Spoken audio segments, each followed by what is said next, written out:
No início de janeiro de 2025, o sul da Califórnia e a cidade de Los Angeles enfrentaram os incêndios florestais mais destrutivos e mortais da história do condado de Los Angeles. Os incêndios Palisades e Eaton devastaram bairros residenciais e centros comerciais locais, destruindo quase 40 mil acres de terra e consumindo bilhões e bilhões de dólares em infraestrutura. Seja nas encostas ao longo das montanhas de San Gabriel ou nas praias ao longo da rodovia da costa do Pacífico, os incêndios florestais se espalharam descontroladamente, ganhando destaque internacional e forçando milhares de pessoas comuns a evacuarem suas casas. Algumas pessoas perderam todos os seus bens materiais, outras perderam a vida. Foi um desastre natural, diferente de qualquer outro na história de Los Angeles, mas certamente não foi o primeiro caos direto no oeste dos Estados Unidos. Os incêndios florestais sempre foram um componente crucial para a vida no oeste americano, seja pelo seu papel fundamental na sustentação das comunidades indígenas ou pelo efeito apocalíptico na expansão para o oeste. As queimadas e incêndios da história dos Estados Unidos moldaram nossa compreensão sobre sobrevivência e sociedade durante o desenvolvimento do país como um todo. Para entender melhor esses eventos cataclísmicos e por que nem todos os incêndios são iguais, vamos nos aprofundar nessa questão antiga. Como lidávamos com os incêndios florestais na época do Velho Oeste?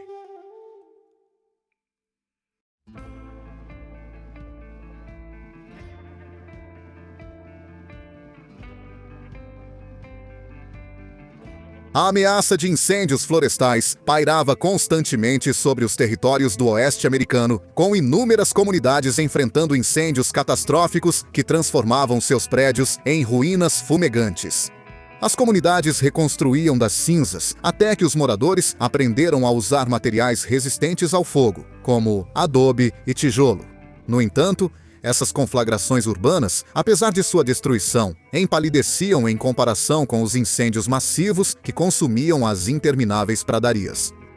Nos séculos XVIII e XIX, os recém-chegados ao oeste descobriram pradarias expansivas cobertas por vegetação, que atingia alturas iguais à de um adulto.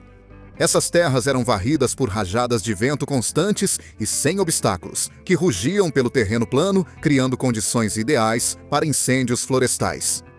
Quando as condições secas se combinavam com ventos fortes, esses incêndios nas pradarias avançavam em velocidades incríveis. Descrições da época revelaram que até mesmo cavaleiros a galope total tinham dificuldade para superar as chamas que avançavam. Essas vastas conflagrações existiam muito antes da colonização europeia. As pradarias passavam por ciclos regulares de queimada, com chamas provocadas por diversas fontes, incluindo tempestades de raios, indígenas e as fogueiras dos primeiros comerciantes. Essas queimadas massivas continuavam sua marcha destrutiva por longos períodos, às vezes durando várias semanas, até que a umidade ou grandes cursos d'água finalmente interrompiam seu avanço. Em seu rastro, restava uma paisagem enegrecida, desprovida de vegetação. A chegada das famílias pioneiras intensificou os perigos relacionados ao fogo. Muitos recém-chegados, sem experiência com as condições das pradarias, acidentalmente provocaram queimadas devastadoras. Essas imensas conflagrações tornaram-se eventos sazonais, normalmente ocorrendo durante os meses de primavera e outono. Incêndios de outono, particularmente severos, às vezes consumiam tanta vegetação que o risco de fogo na primavera seguinte diminuía consideravelmente. No entanto, a maioria dos colonos simplesmente antecipava e se preparava para esses desastres recorrentes. Ainda assim, a intensidade bruta desses incêndios nas pradarias inspirava tanto admiração quanto temor. Sua força tremenda, potencializada pelo combustível abundante e ventos persistentes, representava um dos obstáculos mais assustadores que os pioneiros enfrentavam ao tentar se estabelecer nos territórios selvagens do Oeste. Nos dias difíceis do Velho Oeste, combater esses incêndios era um esforço comunitário, muitas vezes dependendo da engenhosidade e do trabalho em equipe dos moradores locais. As cidades frequentemente combatiam incêndios usando brigadas de baldes, linhas de voluntários que passavam baldes cheios de água de mão em mão até as chamas. Os vizinhos contribuíam de várias maneiras, seja participando da brigada, doando baldes, ou às vezes, fazendo as duas coisas. Em cidades grandes, as pessoas colocavam seus nomes e endereços nos baldes para garantir que pudessem recuperá-los depois que o incêndio fosse apagado. Algumas cidades adotaram medidas preventivas simples, como colocar grandes barris nos telhados para coletar a água da chuva. Em caso de incêndio, esses barris podiam ser quebrados para liberar água sobre as chamas. Apesar dessas estratégias, muitos incêndios acabavam ficando fora de controle. Quando um incêndio ficava grande ou destrutivo demais, o foco geralmente mudava para conter o fogo e evitar que ele se espalhasse. Nos piores casos, a evacuação se tornava a única opção viável diante de tempestades de fogo especialmente massivas.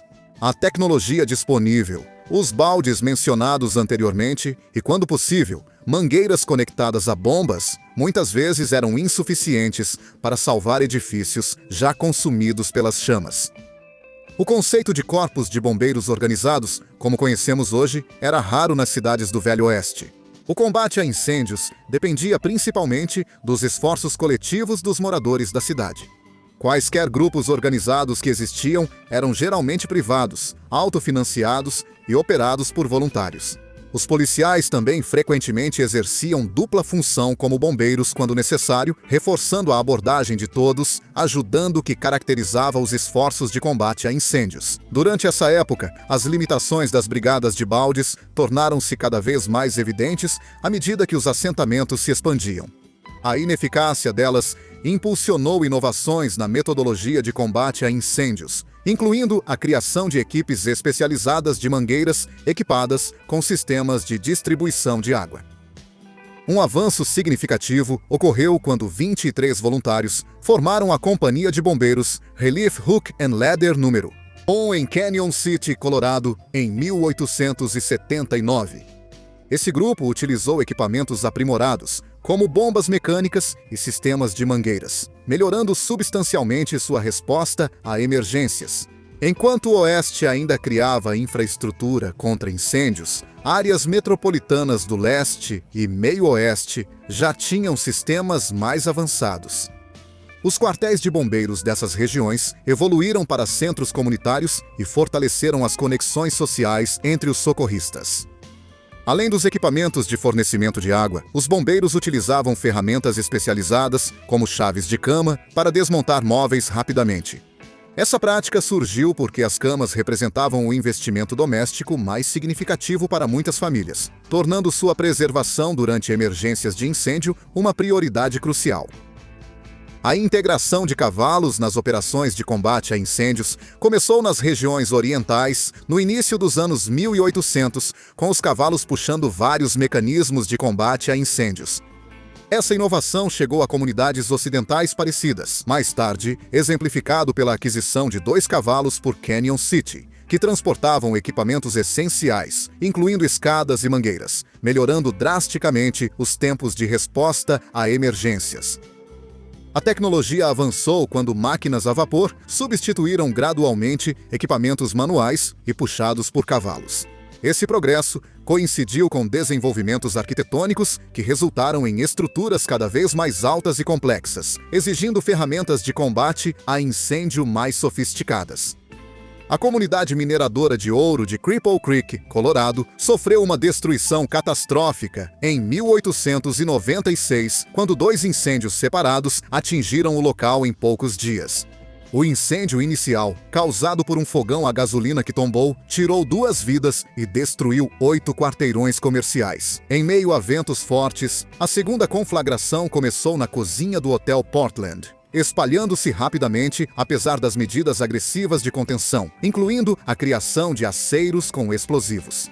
Esses desastres deixaram 6.000 moradores sem abrigo. Após esses eventos devastadores, as autoridades de Cripple Creek proibiram construções de madeira, exigindo o uso de materiais resistentes ao fogo. Esse exato padrão de destruição, seguido por reformas regulatórias, caracterizou o desenvolvimento de muitos assentamentos do Oeste, enfatizando tanto medidas preventivas quanto avanços tecnológicos à medida que as comunidades do Velho Oeste se expandiam.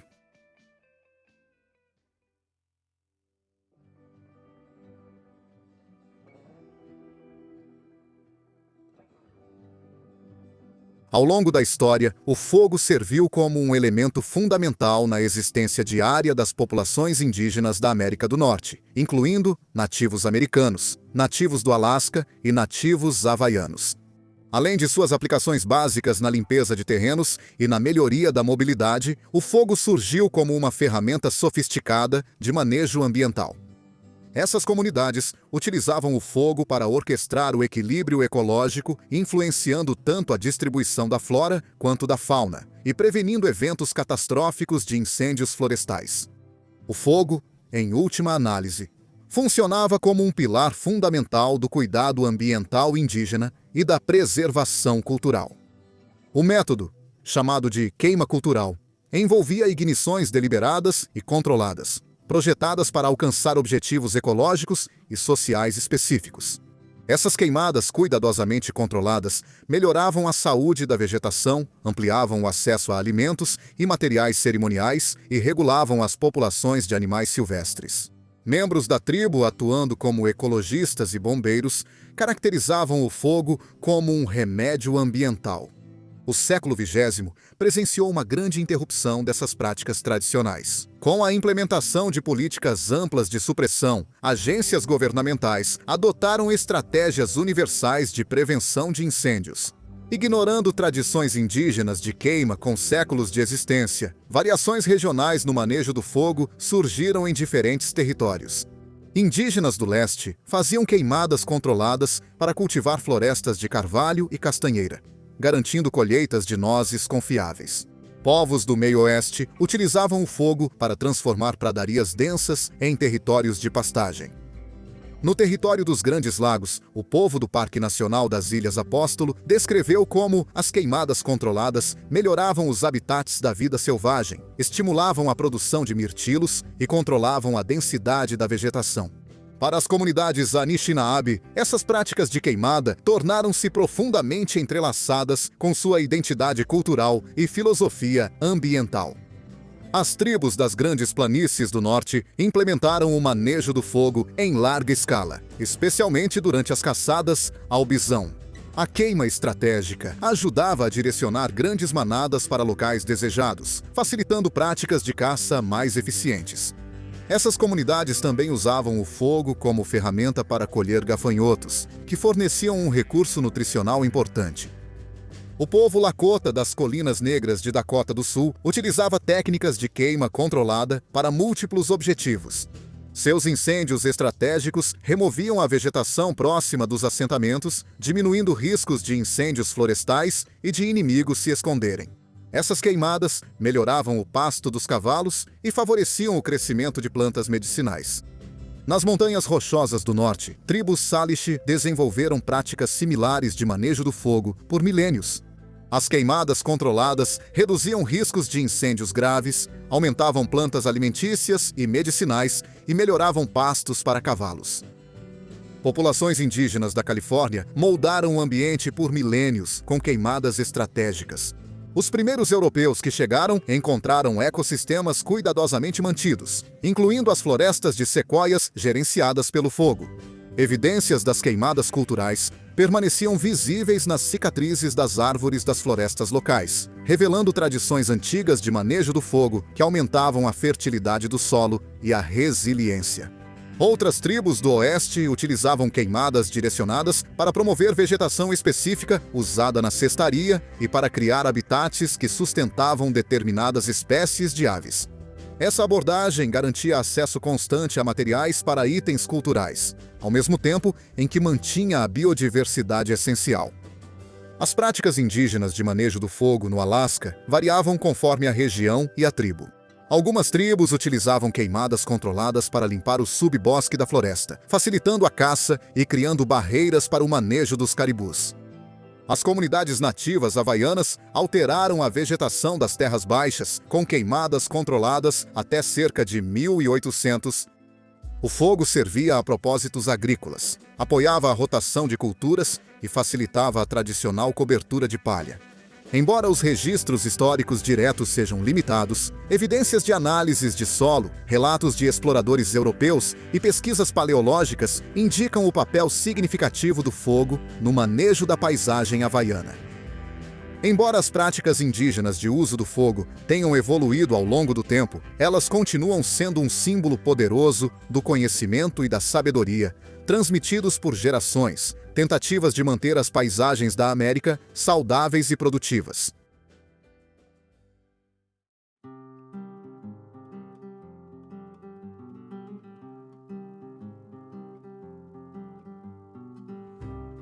Ao longo da Era do Velho Oeste, houve inúmeras conflagrações e incêndios florestais que alteraram de forma irreversível a geografia e a demografia da fronteira americana.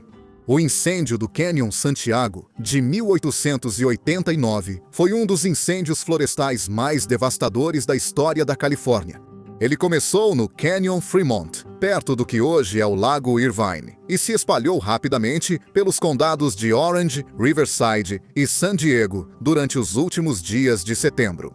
Movido pela seca extrema e pelos ventos de Santa Ana, que também impulsionaram os incêndios de Palisades e Eaton. Em 2025, o incêndio do Canyon Santiago consumiu uma estimativa de 300 a 500 mil acres de terra. O incêndio devastou a paisagem, causando grandes danos materiais e afetando as comunidades locais. Milhares de ovelhas foram mortas, plantações foram destruídas e áreas significativas de madeira e folhagem foram queimadas. O incêndio foi tão grande e destrutivo que foi considerado o pior incêndio da Califórnia até 2018. O grande incêndio de Hinckley, de setembro de 1894, foi outro dos incêndios florestais mais mortais da história dos Estados Unidos, devastando o condado de Pine, em Minnesota. O incêndio, que consumiu mais de 200 mil acres, foi causado por vários pequenos focos de fogo que depois se uniram, formando uma tempestade de fogo catastrófica.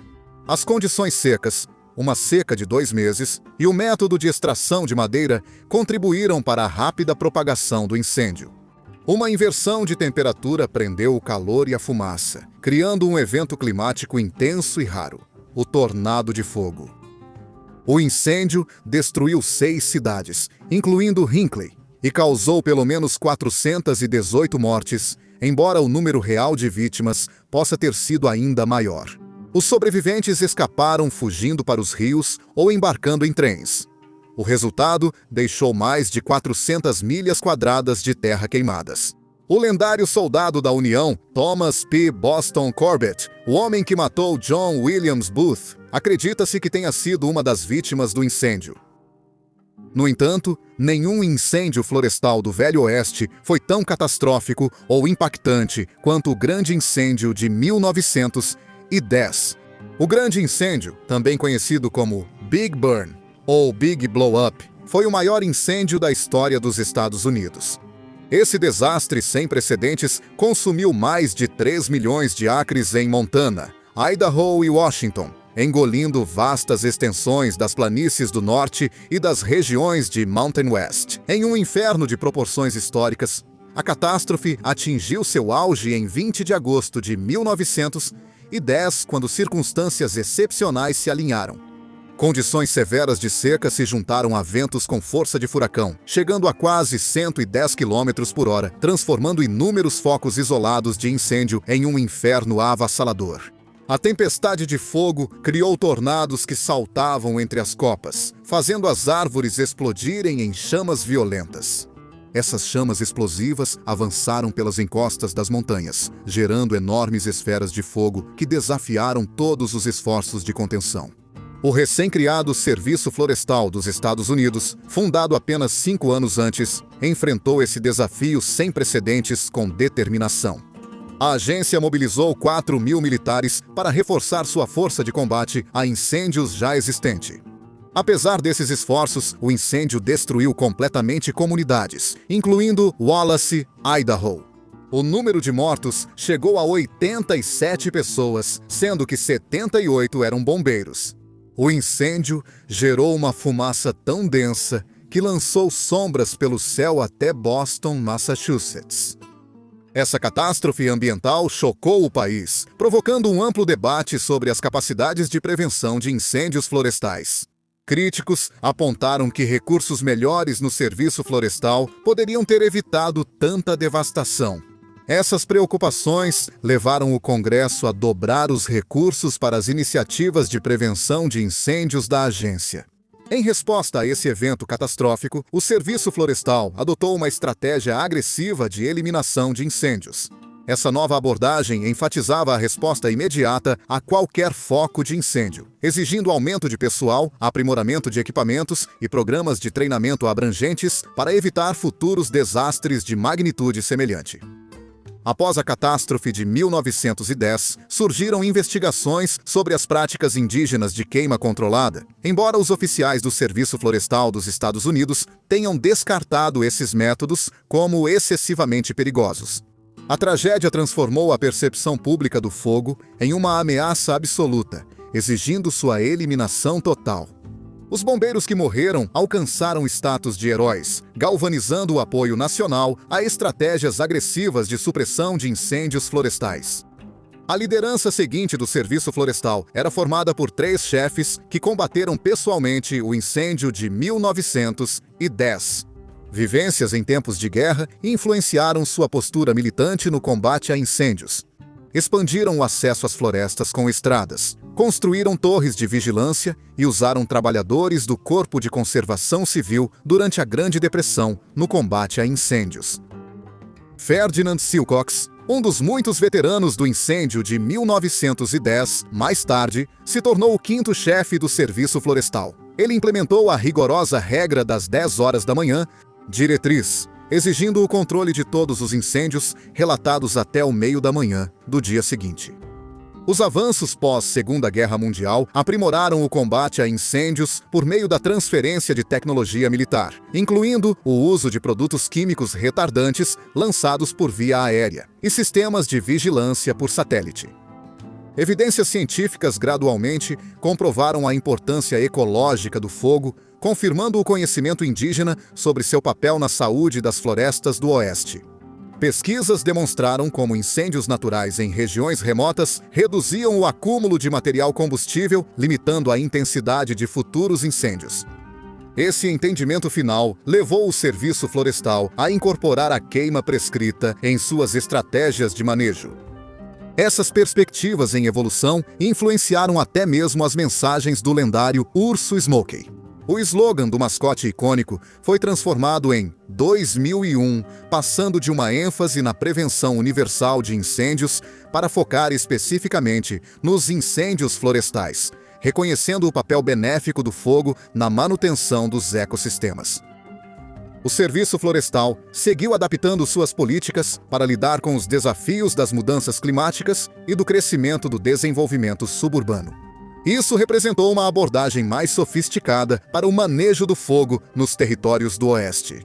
Um contraste marcante com as atitudes preto no branco em relação ao fogo e ao combate a incêndios que assolaram a fronteira no Velho Oeste.